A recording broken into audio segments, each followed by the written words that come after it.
The Second Punic War between the cities of Rome and Carthage was one of the greatest challenges that Rome faced in its earliest overseas growth. The war is famous for Hannibal crossing the Alps with his elephants and for his spectacular victories over Rome, most of all at Cannae. Cannae was one of Rome's greatest defeats and has inspired outgunned generals for the rest of history. But why did this war, or any other war in antiquity or today, begin? This was a question that puzzled the historians of the ancient world as much as historians today. To answer this question, we might, as modern historians, consider how the two states had interacted between the First and Second Punic Wars, 23 years apart. In that time, Rome took Sardinia from Carthage for very little reason, daring them to challenge the act, and Carthage turned to Spain to expand its empire. Perhaps the answers lie in these interactions. Or we might consider the political structures or imperial drives of each city, and how these pushed them to fight again and again until one nascent empire was defeated by the other. For Livy, in the 21st book of his history, the root of the Second War could be traced most of all to the hatred of Rome felt by one man, Hamilcar Barca.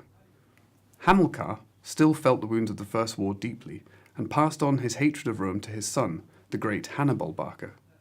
But how far can we trust Livy's intuition with this statement? Let us examine how Livy describes the events in Book 21. First, Livy repeatedly states that both Hamilcar's and Hannibal's actions in Spain made it clear that father and son were intent upon fighting in Italy, even though they fought exclusively within the Spanish peninsula.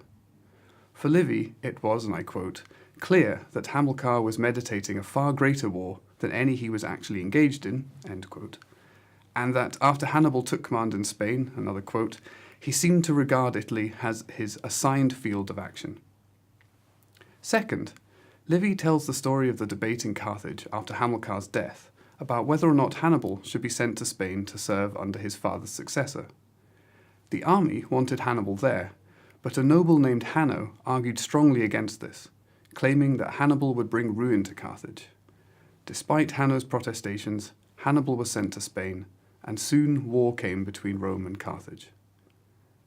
The difficulty with Livy's story is that it relies on hindsight. We all know what happened next. But could anyone at the time predict that Hannibal would engineer a war with Rome? During the debate about sending Hannibal to Spain, can we really trust that Hamilcar's actions in Spain were viewed in Carthage at the time as indicating a desire to fight a Roman Empire largely still restricted to Italy?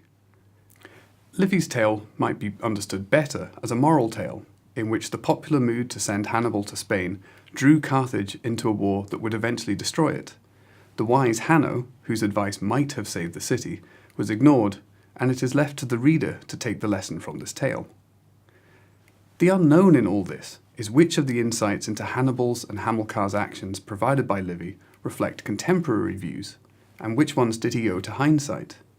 It is those contemporary views that help us to answer the question we started with: why did the war begin?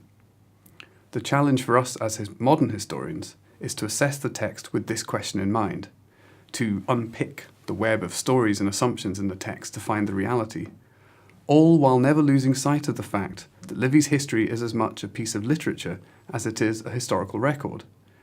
Most of all, is Livy right to think that the answers to what caused wars in any period of history is to be found in the actions and ambitions of individuals? Or should we look for answers elsewhere, in the structures of societies, the nature of imperialism, or the broader context of each war?